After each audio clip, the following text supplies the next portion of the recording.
రెండవ దినవృత్తాంతముల గ్రంథం 15వ అధ్యాయం. ఆ కాలమున దేవుని ఆత్మ ఓదేదు కుమారుడైన అజర్యా మీదికి రాగా, అతడు ఆసాను ఎదుర్కొనబోయి ఇలాగు ప్రకటించెను. ఆసా, యూదావారులారా, బెన్యామీనీయులారా, మీరందరూ నా మాట వినుడి. మీరు యెహోవా పక్షపు వారైన ఎడల ఆయన మీ పక్షమున నుండును.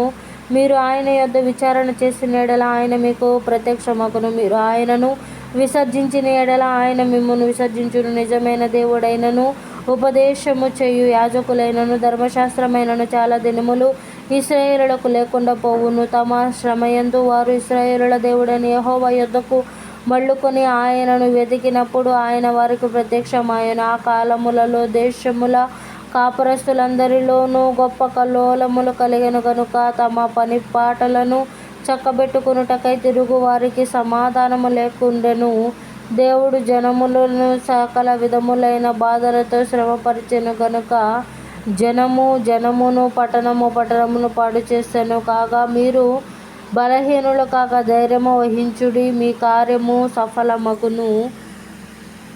ప్రవక్త అయిన ఓదేదు ప్రవచించిన ఈ మాటలు ఆసా వినినప్పుడు అతడు ధైర్యము తెచ్చుకొని యూదా బెన్యామీనీయుల దేశమంతటి నుండి ఎఫ్రాయిము మన్యములో తాను పట్టుకొనిన పట్టణములన్నిటిలో నుండి హేయమైన విగ్రహములన్నిటినీ తీసివేసి యెహోవా మంటపము ఎదుట నుండి యెహోవా బలిపీఠమును మరలా కట్టించి యూదా వారినందరినీ బెన్యామీనీయులనందరినీ ఎఫ్రాయిము మనస్సే షిమ్యోను గోత్రస్థానములలో నుండి వచ్చి వారి మధ్య నివసించు పరదేశులకును సమకూర్చెను. అతని దేవుడైన యెహోవా అతనికి సహాయుడై ఉండుట చూచి ఇశ్రాయేలులందరిలో నుండి విస్తారమైన జనులు అతని పక్షము చేరిరి. ఆసా ఏలుబడి యందు 15వ సంవత్సరమున 3వ నెలను వారు యెరూషలేములో కూడి తాము తీసుకొని వచ్చిన కొల్ల సొమ్ముల నుండి ఆ దినమున 700 ఎద్దులను 7,000 గొర్రెలను యెహోవాకు బలులుగా అర్పించిరి. పూర్ణ హృదయముతోనూ పూర్ణాత్మతోనూ తమ పితరుల దేవుడైన యెహోవా యొద్ద తాము విచారణ చేయుదుమనియు దేవుడే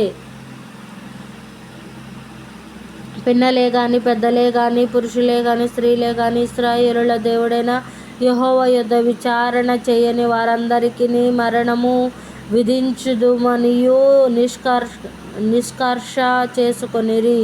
వారు ఎలుగెత్తి బొబ్బలిడుచు మేళములతోనూ బూరల నాదముతోనూ బైరి ధ్వనులతోనూ యెహోవా సన్నిధిని ప్రమాణము చేసిరి. ఇలాగు ప్రమాణము చేయబడగా యూదా వారందరూ సంతోషించిరి. వారు పూర్ణ హృదయముతో ప్రమాణము చేసి పూర్ణ మనస్సుతో ఆయనను వెదకియుండిరి గనుక యెహోవా వారికి ప్రత్యక్షమై చుట్టూనున్న దేశస్థులతో యుద్ధములు లేకుండా వారికి నెమ్మది కలగజేసెను. మరియు తన తల్లి అయిన మయాక అసహ్యమైన యొక్క దేవతా స్తంభమును నిలిపినందున ఆమె ఇక పుట్టిన ఆమె ఇక పట్టపు దేవి అయి ఉండకుండా రాజైన ఆసా ఆమెను త్రోసివేసి ఆమె నిలిపిన విగ్రహములను పడగొట్టి చిన్నభిన్నము చేసి కిద్రోను వాగు దగ్గర దాన్ని కాల్చివేసెను. ఆసా ఉన్నత స్థలములను ఇశ్రాయేలుల నుండి తీసివేయలేదు గాని ఇతడు బ్రతికిన కాలమంతయు ఇతని హృదయం యథార్థముగా ఉండెను. తన తండ్రి ప్రతిష్ఠించినట్టు తాను ప్రతిష్ఠించినట్టు వెండిని బంగారమును ఉపకరణములను అతడు తీసుకొని దేవుని మందిరమునందుంచెను. ఆసా ఏలుబడి యందు 35వ సంవత్సరము వరకు యుద్ధములు జరగలేదు. దేవుడి పరిశుద్ధ వాక్యం మనకి భద్రపరిచి దీవించును గాక. ఆమేన్.